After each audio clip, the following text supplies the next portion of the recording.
A kú déédé àsìkò yìí. Kókó inú ìwé ìròyìn la mú wá fún yín láti inú àwọn ìwé ìròyìn ilé wa. Orúkọ tèmi ni Ọmọgbémisọ́lá ọmọ Alọ́gọ̀madẹ̀. Igbákejì gómìnà ìpínlẹ̀ Edo Philip Shaibu ti gbé ọ́fíìsì rẹ̀ kúrò ní ilé ìjọba. Èyí wáyé pẹ̀lú wípé ó ti jọ̀wọ́ ẹ̀sùn tí ó pè tako gómìnà Godwin Obaseki. Iléeṣẹ́ amóhùnmáwòrán Channels ni ó jábọ̀ ìròyìn yìí lónìí ní yàjóyàjó. Ọkọ̀ ojú omi ti iléeṣẹ́ ológun orí omi ilẹ̀ Bìrìtìkó British Royal Navy Warship ti gúnlẹ̀ sí ìpínlẹ̀ Èkó. Ọkọ̀ ológun yìí ń ṣe àbẹ̀wò sí orílẹ̀-èdè Nàìjíríà fún ìgbà kejì gẹ́gẹ́ bí ojúṣe wọn láti gbógun ti àwọn ajíṣẹ́ oníṣẹ́ pírésì, ìfọmọṣòwò àti àwọn ìwà àìtọ́ mìíràn ní ìwọ̀-oòrùn Áfíríkà. Ìjọba Bìrìtìkó nípasẹ̀ alámòjútó ìròyìn àti ọ̀rọ̀ ará ìlú Ndidi Amaka Eze sọ wípé ìbẹ̀wò yìí ń ràn wọ́n lọ́wọ́ láti ṣe ìdánilẹ́kọ̀ọ́ fún ààbò lórí omi àti ẹkùn. Gẹ́gẹ́ bí ọ̀rọ̀ Eze, ọkọ̀ ológun yìí wà ní Nàìjíríà ní pàtàkì láti ran ìwọ̀ oòrùn lọ́wọ́ gbógun ti ìwà arúfin. Igbákejì aṣojú ìjọba ilẹ̀ Bìrìtìkó ní ìlú Èkó, Johnny Brewster sọ wípé ìgbésẹ̀ yìí ṣe àfihàn bí ilẹ̀ Bìrìtìkó ṣe ń gbáradì nítòótọ́ láti gbógun ti ìṣòro ààbò lágbàáyé. Ó ní Nàìjíríà jẹ́ orílẹ̀-èdè pàtàkì tí wọ́n bọ̀wọ̀ fún nínú ṣíṣe ìgbélárugẹ ààbò orí omi pẹ̀lú àjọṣepọ̀ United States. Fún ìdí èyí, àwọn ṣetán láti fi ọwọ́ sowọ́pọ̀ pèsè ààbò fún orílẹ̀-èdè Guinea. Ẹ̀kúnrẹ́rẹ́ ìròyìn yìí wà nínú ìwé ìròyìn Daily Post tó jáde lónìí.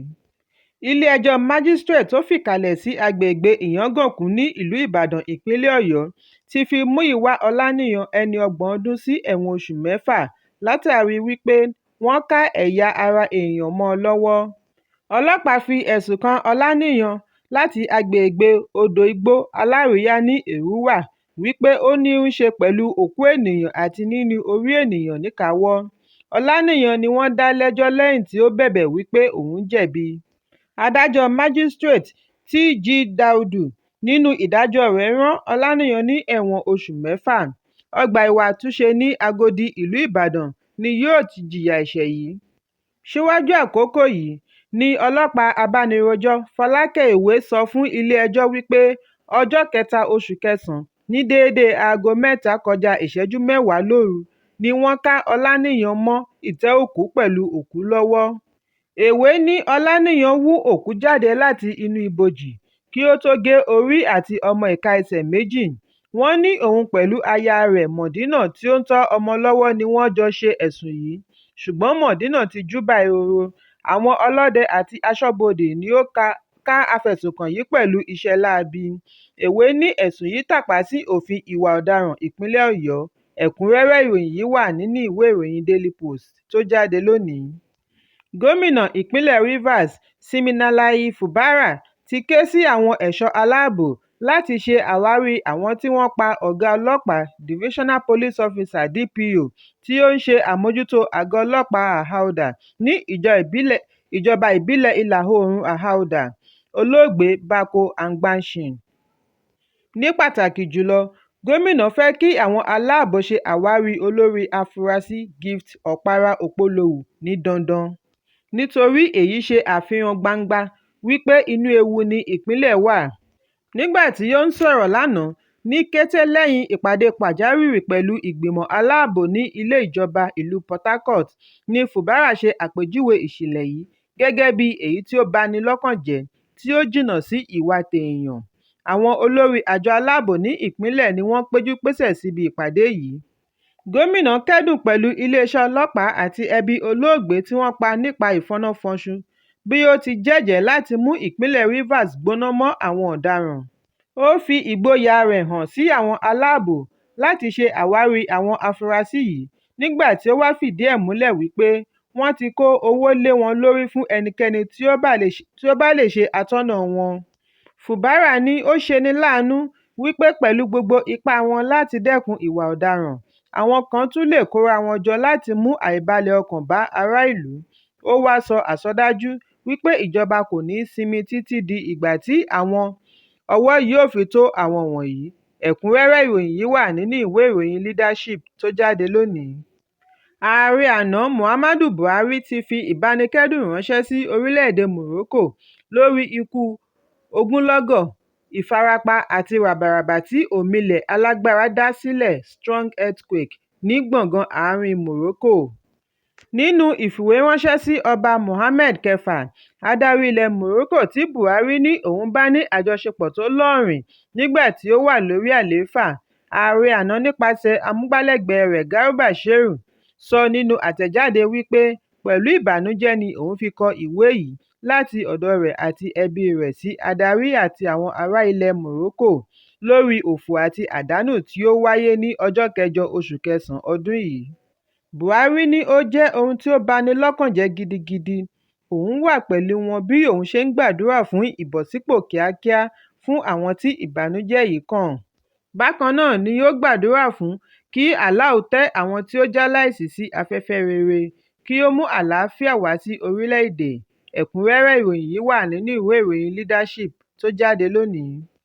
Ìjọba orílẹ̀-èdè United States ti ṣe àgbékalẹ̀ ibùdó fún ètò ìwé ìrìnnà Visa Center ní ìpínlẹ̀ Enugu láti múṣẹ́ yá fún àwọn ará ìlú ẹkùn ti gúúsù ìlà oòrùn àti orílẹ̀-èdè lápapọ̀. Akọ̀wé fún ìjọba ìpínlẹ̀ Chidiebere Onyia ni ó sọ eléyìí di mímọ̀ nínú àtẹ̀jáde òní ọjọ́ Ajé, ọjọ́ 11 oṣù kẹsàn-án. Onyia gbóríyìn fún ìjọba UK fún ìgbésẹ̀ yìí nígbà tí ó ṣe ìrántí wípé ọ̀rọ̀ visa wà lára ìbéèrè gómìnà Peter Mbah nígbà tí kọmíṣánná UK sí orílẹ̀-èdè Nàìjíríà Richard Montgomery ṣe àbẹ̀wò sí ilé ìjọba ní oṣù kẹfà ọdún yìí. Àtẹ̀jáde náà sọ wípé ìjọba gba ìròyìn yìí pẹ̀lú ìdùnnú àti ìbàlẹ̀ ọkàn nígbà tí wọ́n wá fìdí ẹ̀ múlẹ̀ wípé èyí yóò túbọ̀ mú àjọṣepọ̀ tó lọ́rìn wá lórí ọrọ̀ ajé àṣà láàrin ìpínlẹ̀ Enugu àti United Kingdom. Ìjọba wá rọ àwọn ará ìlú láti lo àǹfààní yìí fi béèrè fún ìwé ìgbélùú bí ó ṣe fi dá wọn lójú ètò ààbò fún ará ìlú àti àwọn àlejò tí ó ní okòòwò ní ìpínlẹ̀. Ẹ̀kúnrẹ́rẹ́ ìròyìn yìí wà nínú ìwé ìròyìn The Nation tó jáde lónìí. Orílẹ̀-èdè United Arab Emirates UAE ti gbẹ́sẹ̀ kúrò lórí gbèdéke tí wọ́n fún àwọn arìnrìn-àjò láti orílẹ̀-èdè Nàìjíríà. Gbèdéke tí ó bẹ̀rẹ̀ ní oṣù mẹ́wàá sẹ́yìn ni ó ní ipa lára àwọn ọmọ orílẹ̀-èdè Nàìjíríà tí wọ́n ní ń ṣe ní ilẹ̀ Arab, ṣùgbọ́n Ààrẹ Bọ́lá Tinubu ti mú ìrètí wá bí ó ṣe jẹ́jẹ̀ẹ́ láti sa gbogbo agbára rẹ̀ kí ìrẹ́pọ̀ lè wà láàrin orílẹ̀-èdè méjèèjì. Lẹ́yìn èyí ni Ààrẹ Tinubu darí àsọyépọ̀ nígbà tí Ambassador Salem Saeed Al-Shamsi ṣe àgbékalẹ̀ ìwé ìtẹ́wọ́gbà fún ààrẹ ní ilé agbára. Ìròyìn jábọ̀ wípé Tinubu tẹkọ̀ létí lọ sí UAE láti orílẹ̀-èdè India níbi tí ó ti lọ ṣe ìpàdé G20. Nínú àtẹ̀jáde òní ni agbẹnusọ ààrẹ Ajuri Ngelale ti ṣe ìkéde wípé ìpàdé tí Tinubu ní pẹ̀lú UAE so èso rere. Lónìí ni ààrẹ Tinubu àti ààrẹ UAE Mohammed bin Zayed Al Nahyan ní àsọyépọ̀ mánigbàgbé tí ó jẹ́ kí wọ́n gbé ẹsẹ̀ kúrò lórí wọléwọ̀de ọmọ orílẹ̀-èdè Nàìjíríà sí orílẹ̀-èdè UAE. Nípasẹ̀ àsọyépọ̀ mánigbàgbé yìí ni iléeṣẹ́ ọkọ̀ òfurufú Etihad àti Emirates yóò ṣe bẹ̀rẹ̀ iṣẹ́ padà kíákíá láìsí ìdíwọ́.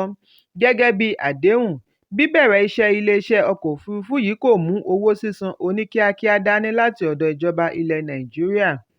Tinubu wá gbóríyìn fún ìjọba UAE fún àjọṣepọ̀ tí yóò mú àṣeyọrí bá orílẹ̀-èdè méjèèjì.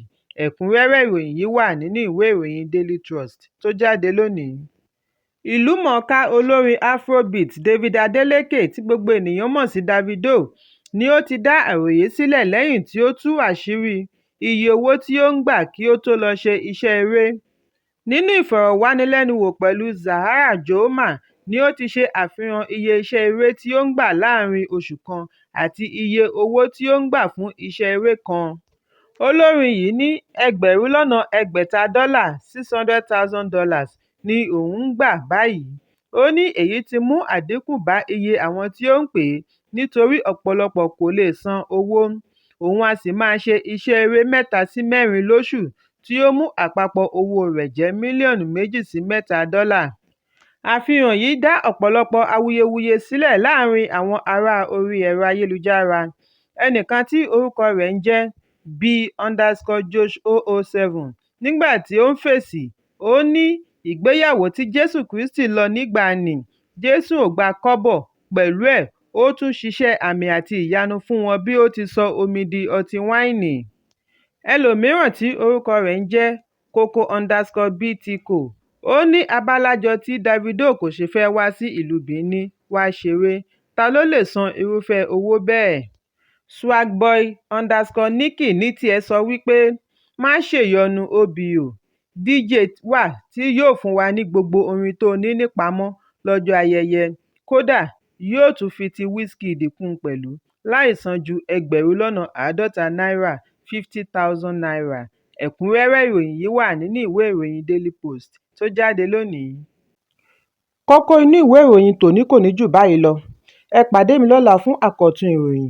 Kí a tó lọ, ẹ má ṣaláì fi àríwísí yín ránṣẹ́, ìyẹn comment, kí ẹ sì bá wa subscribe sí ojúnà wa lórí YouTube kí Kókó inú ìwé ìròyìn lè máa tẹ̀ yín lọ́wọ́ ní kíákíá.